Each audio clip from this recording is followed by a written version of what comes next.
Buenas tardes. Bueno, supongo que muchos me conocéis. Me llamo Julia de la Rúa.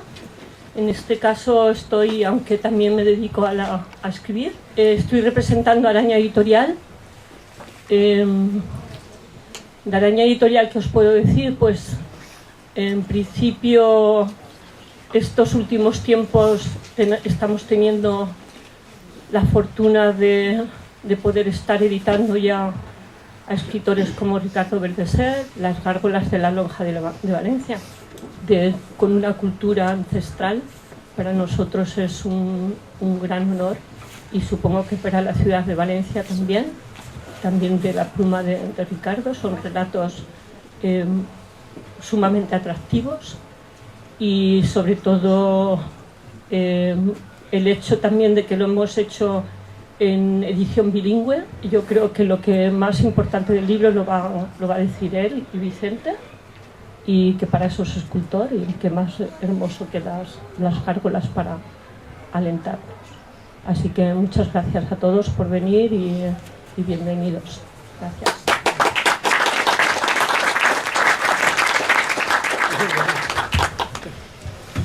Bueno, buenas tardes.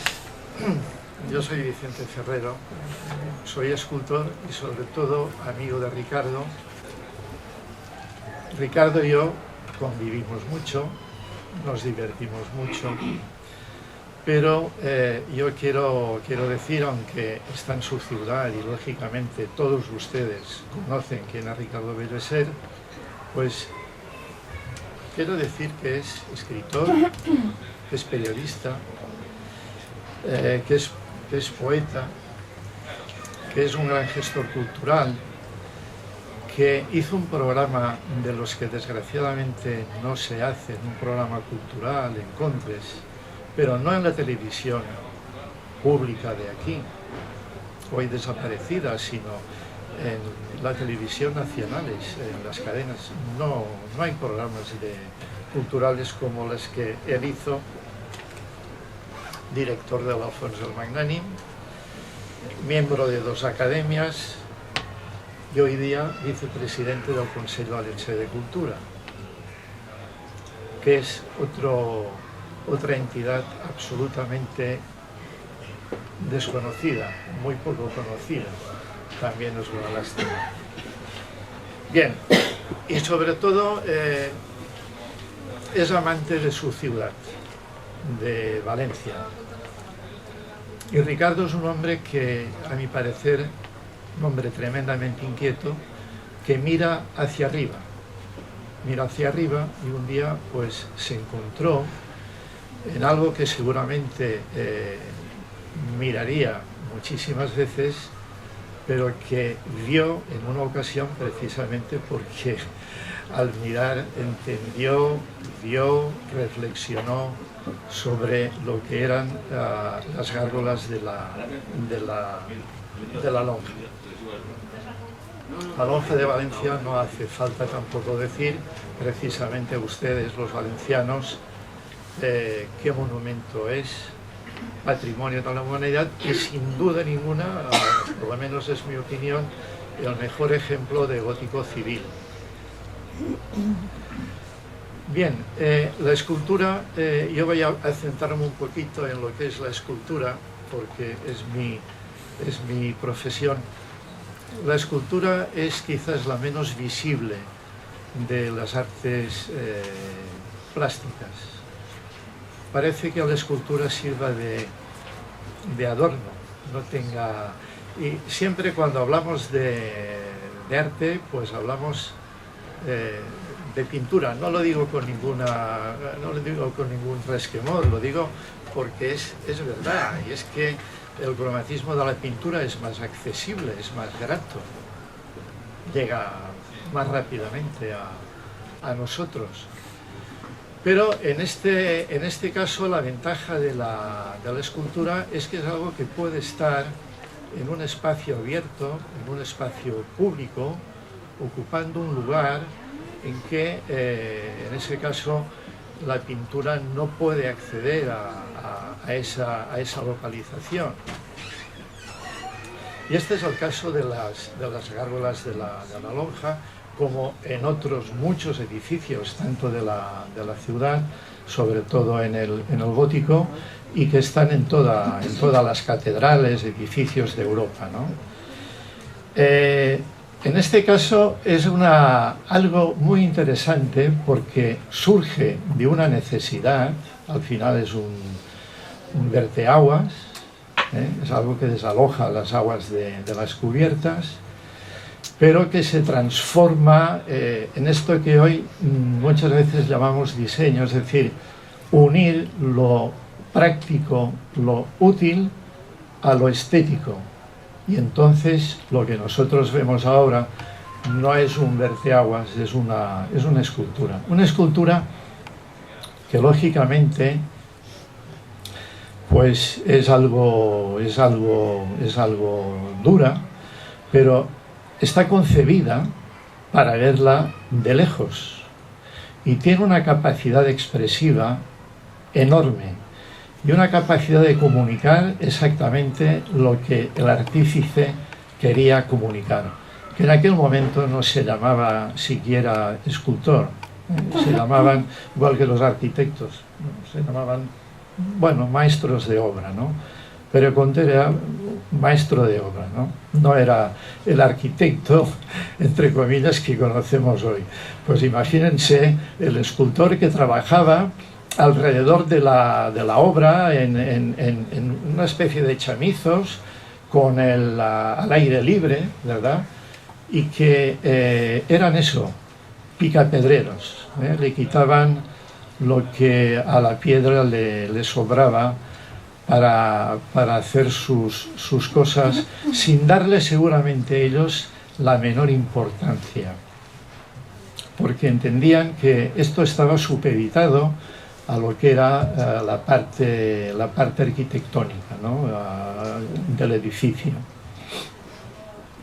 Pues bien, como digo, es una escultura que no tiene la calidad escultórica de otras partes de la propia lonja, en las arquivoltas y en las jambas de las puertas, que es una escultura mucho más elaborada, pero quizás el potencial de esos volúmenes rotundos, fuertes y que llegan directamente, que establecen unos claroscuros potentes para que se vea de lejos, la escultura no es la misma concepción, no es el mismo concepto de una escultura que se tiene que ver a 2-3 metros, una escultura que se tenga que ver pues a una distancia muy grande. Es decir, el mismo proyecto cambia su forma de hacer, cambia la materia y cambia la ejecución, seguro. Hay escultores que no voy a citar el nombre porque esto no está bien, que son grandes escultores de grandes tamaños, y ahora estamos hablando al revés, que cuando hacen escultura, digamos, por emplear un término coloquial de sobremesa, pues hacen pequeñas esculturas, grandes esculturas, pequeñas esculturas. Es porque no se acaba de entender que cada tamaño necesita una forma de verlo. El mismo elemento, no otro. El mismo se tiene que concebir de forma diferente. Bueno, pues estos señores, picapedreros, seguramente sin tener ningún afán seguro de protagonismo, pues sabían muy bien cómo comunicar, y además que su escultura, que seguramente igual ni la consideraban como tal, servía para un servicio muy práctico, como era para desalojar las aguas. Lógicamente esto les condiciona una posición, un volumen, una cosa que tiene que ir con un canal perforado. Todo ello también altera el resultado, ¿verdad?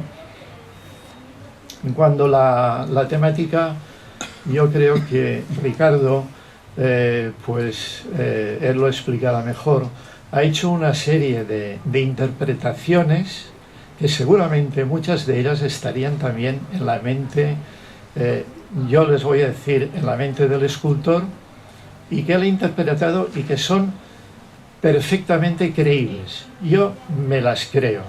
Son relatos, son cuentos fantásticos que además tienen todo tipo de licencia. Hoy pensamos que en aquellos momentos digamos, la censura de ciertos temas tenía que ser tremendamente rígida, y no es así. Es decir, ahí verán ustedes todo tipo de escenas que a veces rayan, o sin veces rayan incluso en lo pornográfico. Lo erótico, lo pornográfico, lo que puede incluso ofender. Pero no pasa nada. Están allí y estaban. Y esto era un edificio civil, que al final tenía una función de regular el comercio, los cambios, el velar que todo aquello fuera de una manera seria y correcta. Pero es que cuando entramos, por ejemplo, en un tema que está, creo que por descubrir, por tratar, para que llegue a la gente, que son las sillerías de las grandes catedrales españolas, prácticamente de todas, donde a mi parecer quizás esté la mejor escultura española del gótico y del Renacimiento, y a veces del Barroco. Este gran documento, este gran libro, que no sería un libro, serían muchos libros, pues no se ha hecho. Está por hacer. Ese libro no existe. Existe algún pequeño tratadito, pero no está. Bueno, pues en las sillerías que eran para los cabildos y que estaban allí, ustedes se pueden encontrar con todo lo más raro del mundo, donde se sentaban los canónigos y los obispos y los cardenales y los arzobispos. No había en ese caso ningún tipo de censura, y ahí está la obra en que se ve. En este caso estamos hablando sobre todo de bajorrelieves extraordinarios, exquisitos, y están los grandes escultores. Está Juni, está Ordóñez, están toda la nómina, porque intervenían ahí. Y aquí en la lonja, todo lo que el autor relata en la fantasía de esos relatos, pues es perfectamente asumible. A mí me gustaría leer alguna cosa que él pone en boca del Heraldo. El Heraldo, pues allí es el jefe de protocolo y algo más, tiene mucho mando, y él dice, y a ver si lo encuentro para leerlo, perdón, que hay un personaje que es el Heraldo, que se encarga de contar las historias. Si hay un personaje, lo cuenta el personaje en directo, pero si hay un animal, un monstruo, el Heraldo dice que va a ser, que es un ser sin don de la palabra.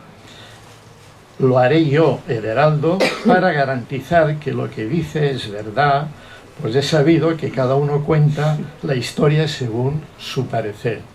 Eso es muy vigente, o sea, esto lo vemos día a día, solamente es leer distintos periódicos y no saber en qué mundo estamos, o ver distintos telediarios. Bueno, son narraciones, son cuentos, son historias jocosas que nos adentran en un mundo de fantasía pero que nos parecen, como digo, a mí, que lo he leído varias veces, me parecen reales, me siento a gusto, me siento conforme con lo que Ricardo cuenta, pues es perfectamente válido y verdad, ¿no?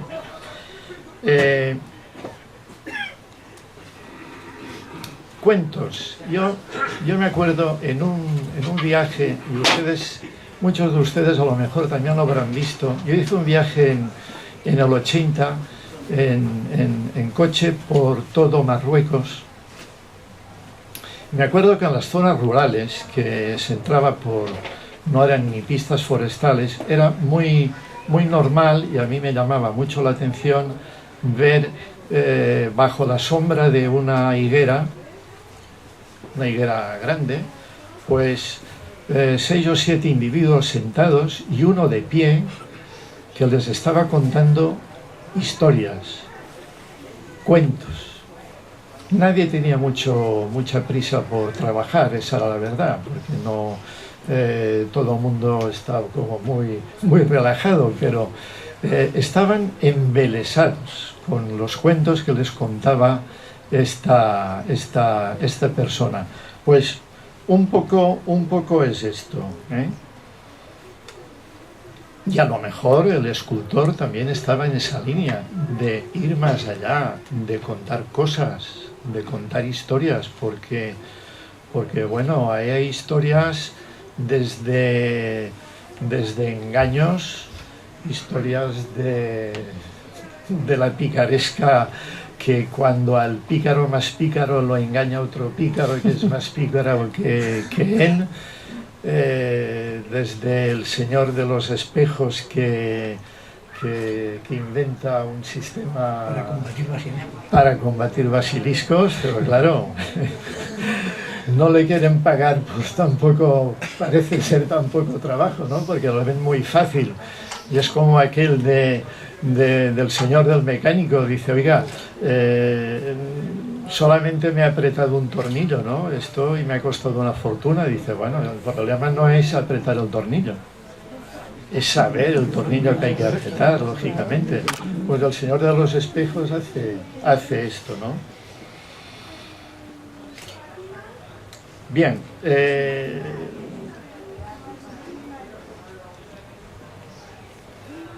las historias del tocador de laúd, las costumbres medievales, porque luego hace un recorrido, como quien no quiere la cosa, por esa Valencia, un recorrido histórico, por esa Valencia del siglo XV, ¿no?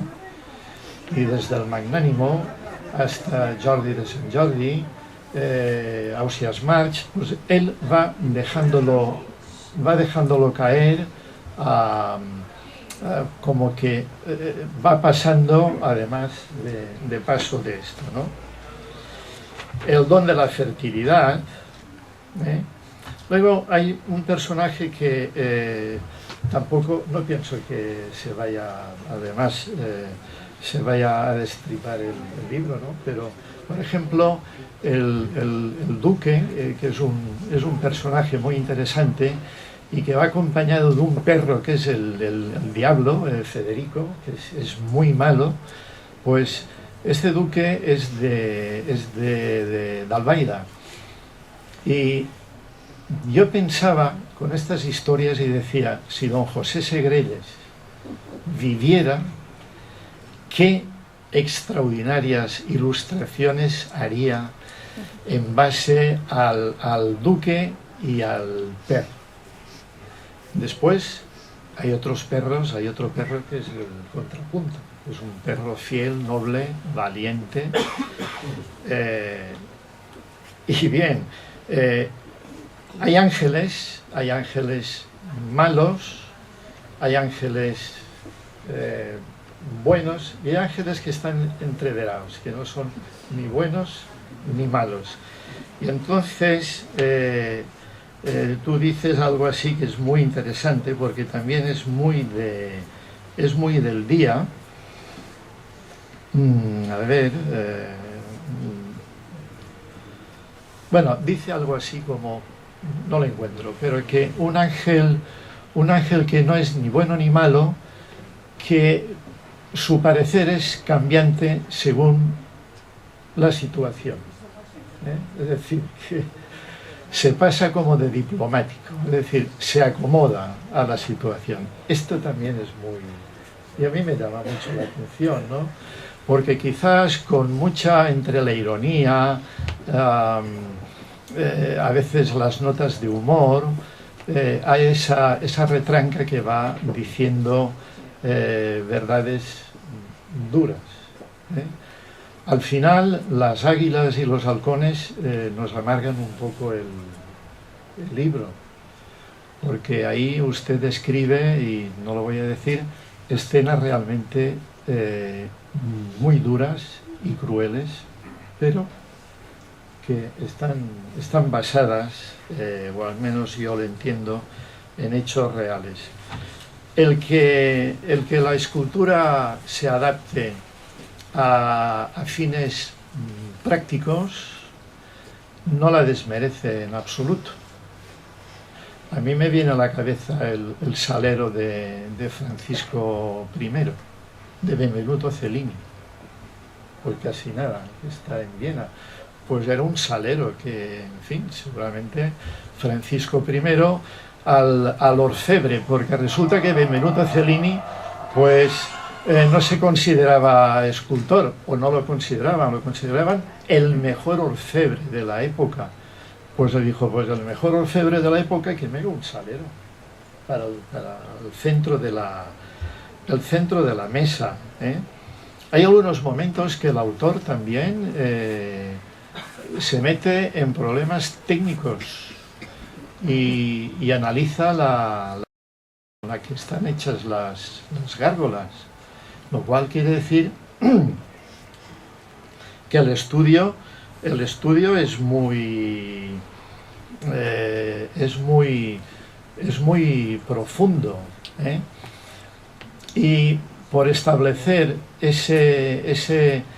un poco ese paralelismo, pues con otros elementos que también sirven para comunicar, como este también sirve para comunicar cosas, pues nos remitimos a los capiteles o los claustros, sobre todo románicos, que bueno, a la gente que no era culta, que entonces era la inmensa mayoría, le van contando historias, narraciones, y en las sillerías pasa algo igual. Yo me atrevería a decirle a Ricardo que una próxima tarea en pos de sacar un poco a la palestra la escultura, hablo muy egoístamente, sería el tratar en la escala que fuera, porque lo de las sillerías de los coros es algo inmenso, es algo de una magnitud enorme, pero entrar en ese tema, a mí se me ha ocurrido muchísimas veces, hace más de 30 años, pero evidentemente no me siento con fuerzas. Hace falta mucha gente que vaya recogiendo datos, que vaya haciendo un análisis fotográfico. Este libro, que es fantástico y además que se lee de un tirón, yo a él se lo he dicho, y lo digo ahora en voz alta y además no se va a molestar. Yo le veo que el libro de verdad, y entiendo que habrá un condicionante económico, como en muchas ocasiones pasa, el libro merece unas imágenes de mucha más calidad, que la parte gráfica tenga un peso enorme y que acompañe al mismo nivel que el texto. Eso es verdad. Eso, pues en una próxima ocasión, yo creo que el libro merece la pena. Hay un libro sobre Miguel Ángel que es eminentemente fotográfico, con unos textos de Baldini, pero el fotógrafo, pues me permitirán una mala comparación, pero cuando uno va, yo alguna vez me lleva a mi hijo, que es muy forofo, a un estadio de fútbol, yo le digo que no veo los goles, ni las jugadas, ni veo nada, y que lo veo mucho mejor en la televisión, pues, y más tranquilamente, y me lo repiten una y otra vez. Pues en este libro de Miguel Ángel, que tanto estimamos, queremos, admiramos y nos hace llorar muchas veces de emoción, pues el artífice más importante del libro este es Luigi, que es el fotógrafo, porque es que vemos hasta el último poro del mármol de Carrara y lo disfrutamos a diario. Pues yo desearía que este gran pequeño libro pues algún día pudiera verlo así. Yo es que traía muchas cosas para leerles, pero pienso, aparte de que tengo que coger el tren, alguien de aquí sabe que yo siempre tengo que coger un tren a una hora en concreto, pues yo creo que lo que cabe es que él explique su libro y bien, agradecerle su paciencia y su buena voluntad, sobre todo de escucharme a mí, y las gracias a Ricardo por haberme traído, y es un problema tuyo, ya te apañarás. Bien, gracias.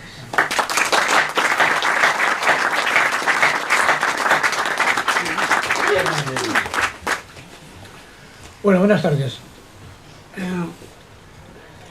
Me asombra, aunque no sé por qué, pero me asombra ver que la cantidad de escritores que hay ahí, ¿verdad? Es como un reto. Hay tantísimos escritores ahí que podríamos hacer un congreso. Y pintores, y ¿verdad? Y artistas diversos. En una ocasión cuentan que iba un señor a caballo y se encontró a un obrero que estaba con un pico y una pala dando golpes. Y el hombre dijo, pero buen hombre, ¿usted qué hace allí dándole golpes a esa piedra? Y dice, catedrales. Todo el mundo puede dignificar su trabajo hasta ese punto. Y ciertamente el caso de las lonjas o de las catedrales, muchísimo más. En la presentación estupenda que me acaba de hacer Vicente, dice que ha leído los textos y que dice, yo me los creo. Pues hacen mal porque todo es mentira. Es decir, todo lo que se cuenta ahí me lo he inventado. Sí, lo creo, ¿no? Me lo he inventado. Bien, un día paseando por la lonja, por los alrededores, vi las gárgolas. Tarde, ¿verdad? Pues tarde. Muy mayorcito, nunca había levantado la vista para mirarlas, para mirar las gárgolas. Y de repente me fui a casa, cogí una cámara, empecé a hacer las fotos y comprendí que detrás de cada gárgola había una historia. Esas gárgolas tenían algo escondido. Y ahora lo vamos a ver si yo me manejo. Es que este es un ordenador de aquí del FNAC, que yo no estoy muy seguro del todo de saber manejar bien. Oye, ¿está por ahí José Martín? Espera. Bueno, sí, lo estoy pasando, sí. Es que, vamos a ver, una cosa. La historia la cuenta este Heraldo de la Lonja. Este es el narrador de todas las historias, de las 25... Porque por otro lado, vi las gárgolas, la fotografía, empecé a escribir y luego me salieron 20 y tantos cuentos. Pero es que, la verdad es que no tengo contención. Dice, este que aquí veis, desdentado, con las mejillas hundidas, con más pelo y más rizado del que en realidad le correspondería por su edad, gran boca y demasiada nariz, coronado como un rey, con el escudo de la ciudad y reino de Valencia en la mano izquierda y la maza de mando en la derecha, soy yo. No es que guarde un gran parecido físico conmigo, más bien poco, pero es que los escultores y los pedreros tienen su forma particular de ver las cosas. Por tanto, este es el narrador. El narrador. Siempre habla él. Bien, perdón. Como es sabido por todos vosotros y ustedes, este es la firma de Pere Conte. Su pene, sus huevecitos, su culo y su espalda. Y saludando, como ven, a las autoridades. Este es la firma, como firma sus edificios, el grandísimo arquitecto, que parece que no sé si hoy permitirían que Calatrava firmara así, y qué le dirían, ¿verdad? Si firmara así. Pero vamos, no deja de ser una firma original, ¿verdad? Es que quiero ir a una en concreto. Lo que pasa es que, como sucede siempre con estas cosas, están desordenadas. Bueno, y tan desordenadas. Tengan un momento de paciencia, que lo encontraré.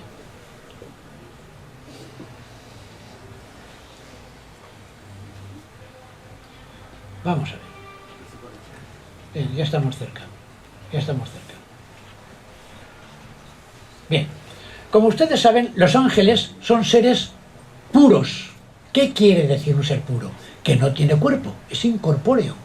Hasta el extremo de que si necesita volar, le salen las alas de la nuca. Porque los grandes artistas empezaron a quitar partes del cuerpo que les parecían decorosas y al final les llegaron ya a la nuca, que son los querubines, ¿verdad? Los ángeles no tienen cuerpo, son seres incorpóreos, seres puros. A veces toman, como Gabriel y como otros, toman un cuerpo humano para resolver un caso concreto, para salvar a alguien, para lo que sea, para intervenir en la historia. Bueno, como se puede apreciar, este es un ser puro, con una fortaleza de pureza que produce un poco de pasmo. Su pureza la pone en una jarra, ¿verdad? Esa es uno de los primeros relatos. Un ser pero vamos, yo quiero que se aprecie por otro lado la hermosura de la escultura, más allá de la ironía de lo que cuento, quiero que se observe la hermosura de la escultura. Bueno, esta señora, como ven ustedes, tampoco va mal provista de las partes poco adecuadas, ¿verdad? Y además, por la postura no podemos saber exactamente qué está haciendo. Vicente, tapa Vicente. Sí, la censura. No había censura como he visto. Bueno, es que he visto unas personas haciendo así esfuerzos. Bueno, como ven, su gesto, no sé, que cada uno puede interpretarlo, ¿verdad? Porque eso es al libre albedrío. Pero no deja de ser un poco sorprendente. Esto es el mismo caso. Fíjese cómo el niño está desquejando al perro y no al revés.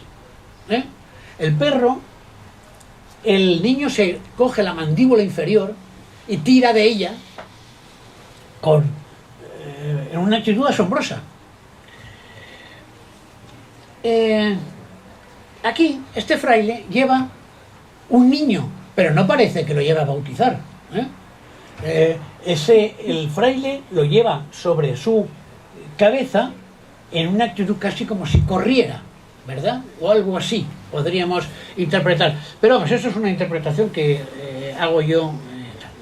Aquí tenemos un caso parecido. Tenemos otro perro, como vemos, mucho más bestia en su formato por los ¿verdad? Dientes y por la boca y tal, y un niño a su lado que en lugar que el otro cogido de la boca, este se lo coge como de la nuca, ¿no? Luego entraremos un poco en ese asunto. Esto, si ustedes ven lo mismo que veo yo, es un rayo o algo así que sale de la boca de un grandísimo pez. Es un pez que lo vomita o que permite que salga y está en una posición más bien como de oración, no sé.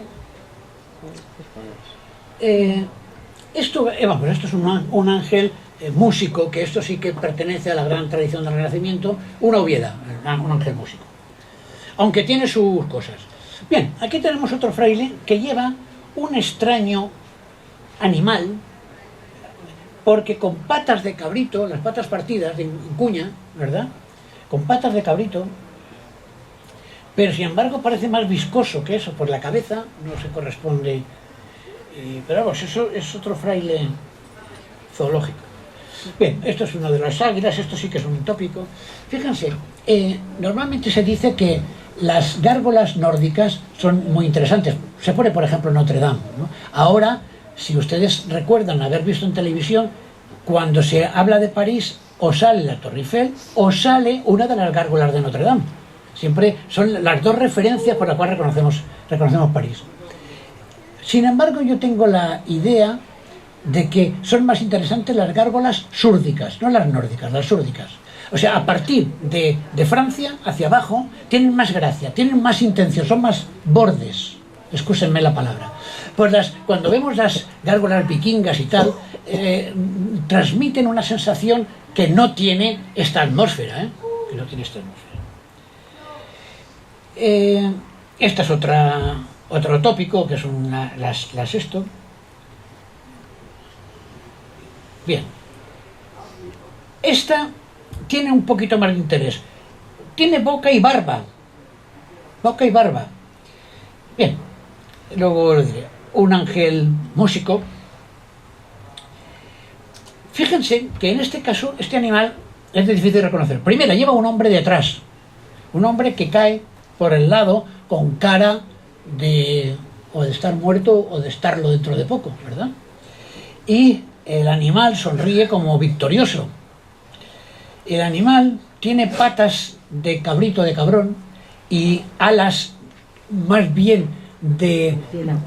¿Qué? ¿Cómo? De murciélago. De murciélago, exacto. Más bien alas de murciélago y orejas de lobo, o hojas en punta, ¿verdad?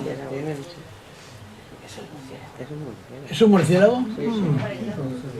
Bueno, esto, vamos a ver. Esta, yo le decía a Vicente es doctor en Bellas Artes y hizo su tesis doctoral sobre escultura, ¿no? Y es escultor, claro.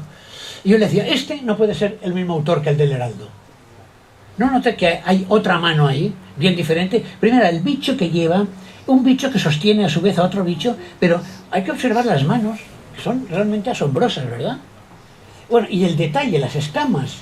Y luego, bajo del todo ya, hay un ser como en la rodilla, pero como si fuera como si el ser a su vez produjera otros seres, ¿verdad?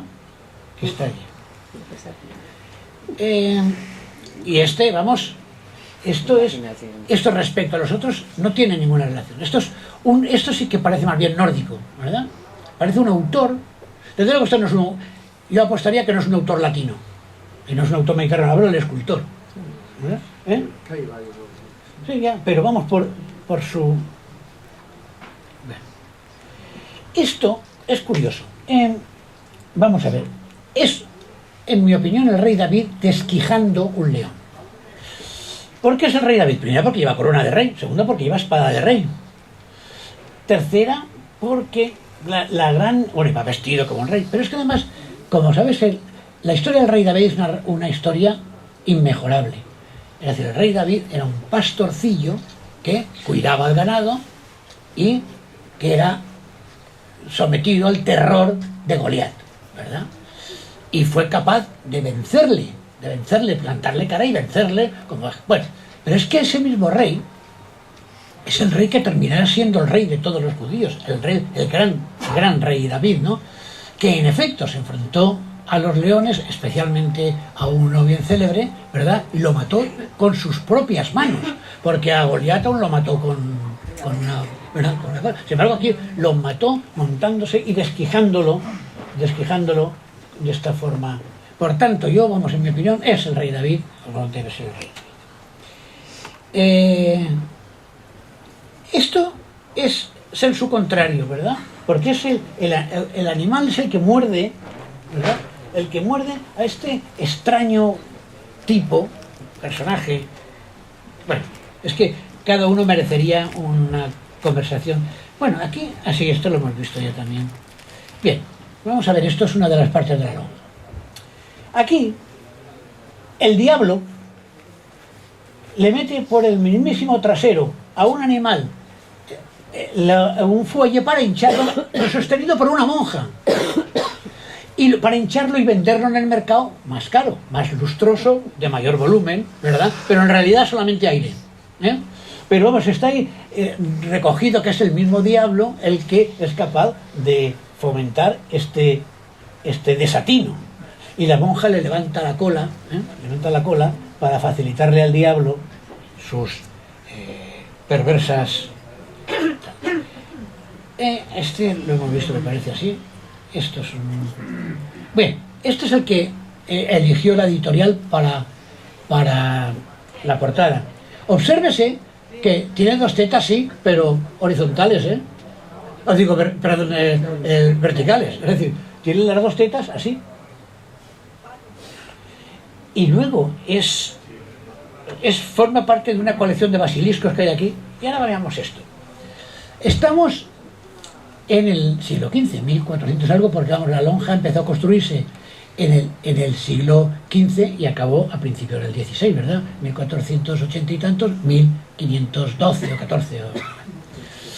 Cojan con pinzas las cifras que he dado, pero más o menos estamos en ese ámbito. Pero es que aquí nos encontramos alguien que lo que tiene no es un hijo, es un simio. Es decir, es una especie de darwinismo hace 5 siglos. Es una cosa absolutamente inexplicable. ¿Qué idea hay detrás? ¿Qué idea borde hay detrás?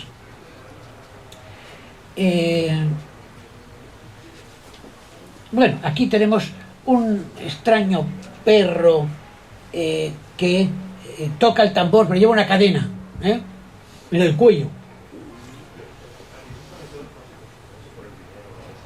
A ver si sé seguir. Sí. Bueno, estos son basiliscos distintos. Este con una jarra. Vamos a ver, esto. Esto es un soldado, porque lleva, ¿verdad?, la malla, lleva el casco, lleva protegido, que lleva un caracol, pero el caracol es un glande. Es decir, los atrevimientos de estos señores no tienen límite. No tienen límite. Bueno, lo que nos devuelve al ángel custodio y más.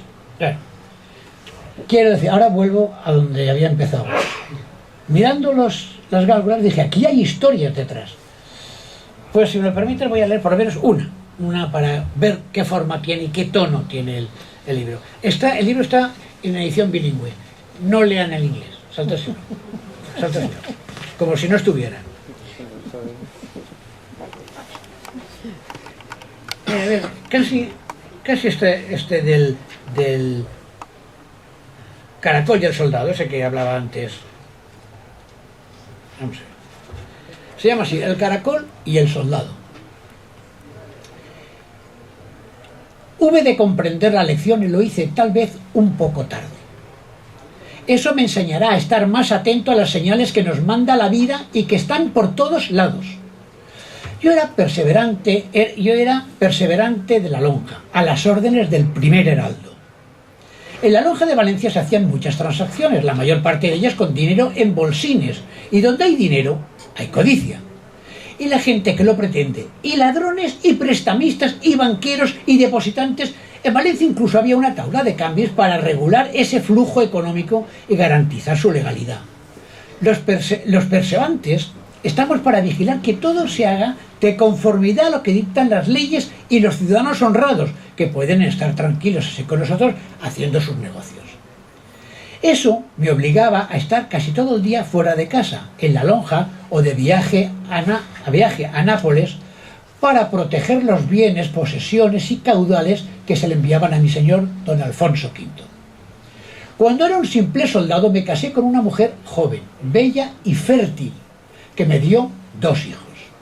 Unos años después ascendí a perseverante de la lonja, cuando ella me había dado otros 2 hijos para alegría del hogar. Algo debí sospechar cuando una vez llegué a casa y la encontré cerrada con llave y el pestillo pasado. Llamé a la aldaba y bajó Carmen a abrirme con un afecto asombroso, como si hubiera estado esperando desde hacía días. Me explicó que se estaba volviendo precavida y en mucho desconfiada desde que se habían producido robos en Valencia, tras los cuales ninguna calle era segura. Se habían robado hasta niños de sus cunas. Por eso, atemorizada, me dijo, y dado que yo siempre estaba fuera de casa, había decidido por seguridad cerrar las puertas. Debes saber lo que está ocurriendo, maridito mío. 2 calles más arriba entraron a robar y cuando se creían que podían irse con el saco lleno, llegó el amo y los sorprendió. Saltaron por las ventanas y huyeron dejándose todo ir. La mujer de la casa decidió cerrar la puerta con 2 llaves. Pero al día siguiente volvieron los ladrones y al encontrarse la puerta cerrada llamaron a la aldaba. Cuando la mujer bajó a abrir, la cogieron entre los dos, le taparon la boca con una tela. Entraron en la casa y se le llevaron el saco que el día anterior habían preparado. ¡Qué sinvergüenza! Por eso, maridito mío, al salir a ella la violaron entre todos y luego la tiraron a la pocilga entre los animales. ¡Qué sinvergüenza! Si yo los atrapara. Pues eso no solo he cerrado, por eso no solo he cerrado la puerta de la casa con llave, sino que tampoco abro la puerta si quien llama no lo hace con una contraseña. ¿Cómo una contraseña? Sí, una contraseña. Quien sea de la casa deberá llamar 3 golpes seguidos, después una pausa, seguidamente 4 golpes y repetir 3 seguidos, pausa, 4 seguidos. Así yo sabré que no debo temer nada al abrir. Me parece esa una medida muy sensata. Pues así lo haré. Ay de mí. Ese día empezaron mis desdichas. Cuando regresaba a casa, llamaba con la contraseña y siempre bajaba Carmen sonriente y feliz.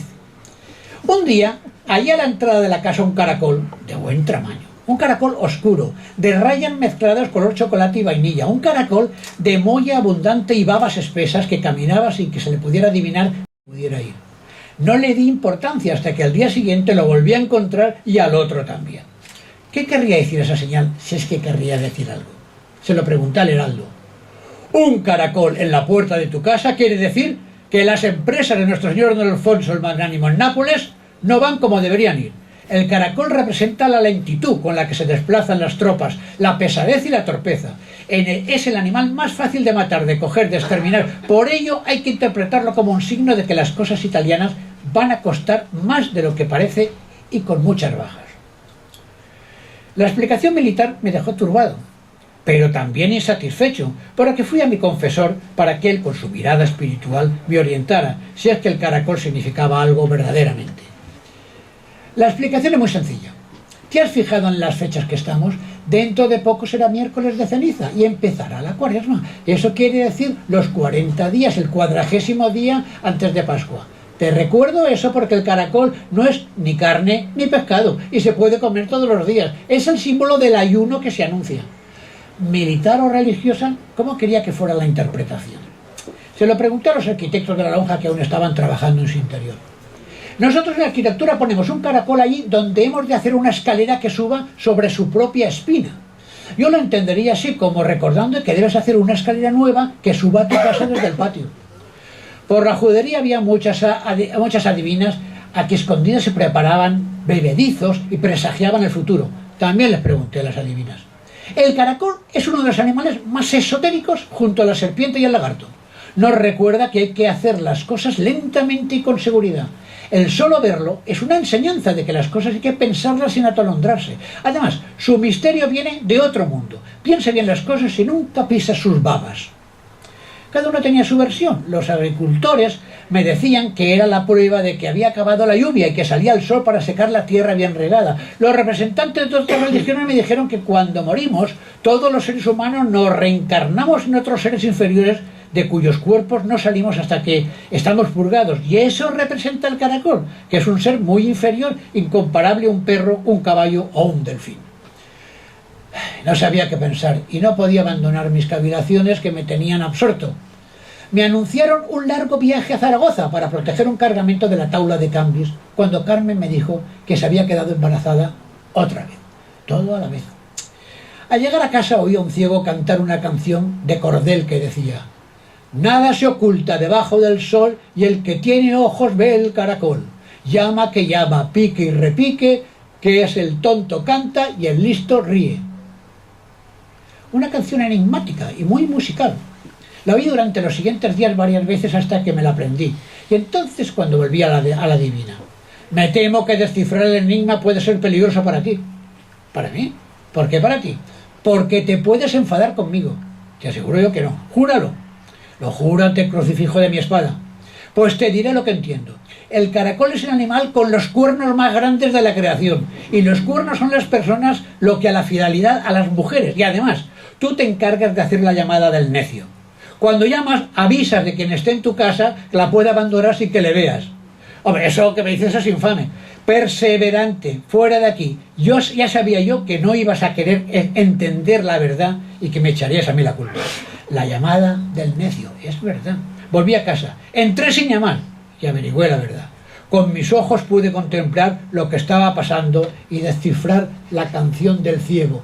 Porque el que tiene ojos ve el caracol y el que llama con pique y repique lo único que hace es avisar al enemigo de que llega y esto le da tiempo para que salga por la ventana y huya. Cambié las cerraduras y separé a mis 4 hijos. El quinto nació sano y fuerte. A diferencia de sus hermanos, era muy rubio y más alto que ellos. Muy gracioso de trato. Mas desde entonces siempre me he preguntado, ¿qué me puso el caracol en casa? Bueno, esto es una...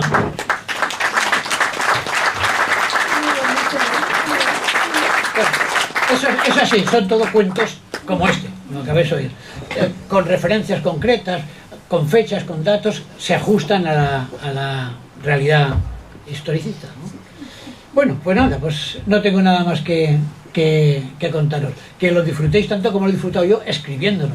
Yo porque al principio pensé en escribir uno, pero luego Teresa Espasa, que me conoce muy bien, sabe que me encierro y no puedo parar.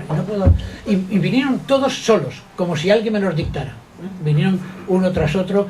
Tiene un leve lenguaje de época, el tono narrativo de época, evidentemente está buscado, está pretendido. En algunos cuentos más exagerado. Pero bueno, vaya, pues muchísimas gracias, queridísimos amigos, por haber estado aquí y sobre todo muchísimas gracias por la cortesía con la que me habéis escuchado. Gracias. Gracias.